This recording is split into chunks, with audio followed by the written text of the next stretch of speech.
Welcome to my channel Daily Bulletin News. Now that we know when Nicole is leaving, days of our lives plan to give her baby back has come into focus. I know things are still moving along without a ton of action on days of our lives, but we are getting forward momentum on some of the biggest stories. In fact, there was quite a lot of movement when it comes to Eric's search for the truth and Beverett, so let's pick up the pace a bit here. Also, I really hate to say it, but there may be repercussions for the snowstorm fiasco after all. Revelations. The second Eric said, "I think I'm starting to realize what is actually going on." Earlier this week, I rolled my eyes. Because that is always code for I'm going to make up something in my mind that will divert myself from the truth and save you the trouble. And sure enough, he went straight to affair. Which, to be fair, is more likely to pop into someone's head than, "My wife stole my baby from my ex," and is being blackmailed by someone to keep their mouth shut about what she'd done. Although this is Salem, and Eric's been around the block enough that it really should have popped in his head.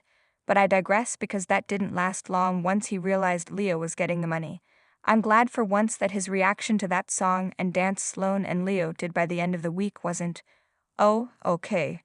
He doesn't quite buy it, so I really need him to keep digging for the truth. Though he may not have to if Dimitri, as a panicked Sloan realized, gets out of prison and comes back to Salem. Yeah, he was a jerk, but I'd welcome his return.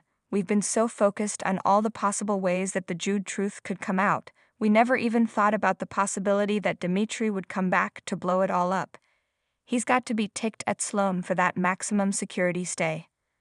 And I just realized by the end of today's episode that they're putting Nicole and Eric on a collision course at The Spectator. Naturally. We now know when Ariane Zucker is leaving this summer. She shared the news here. And it's clear that whatever Eric believes or doesn't believe, there's now a wedge between him and Sloan. So the point of all his digging into finances may not have been to have him figure out the truth, but to push him away from Sloan and towards Nicole. They can start growing close for when the truth does come out, which, fingers crossed, is not right before she leaves. There might be a revolt if this drags on until then. There almost was when I suggested a while back letting it breathe for a few years could be fun. Sorry/not sorry. But the show should give folks some time to enjoy a happy Nicole with her baby and his father before sending her off into the sunset. Note today's, she better get a happy ending. Eating crow snow. I may have to bite my tongue after last week's snowstorm diatribe. Or, as EJ referred to it, the Smith Island snowstorm, meaning a blizzard just hit a single island? Och, maybe I'm not biting all of my tongue, but it looks like we could get repercussions out of it after all. Stay tuned and subscribe the channel.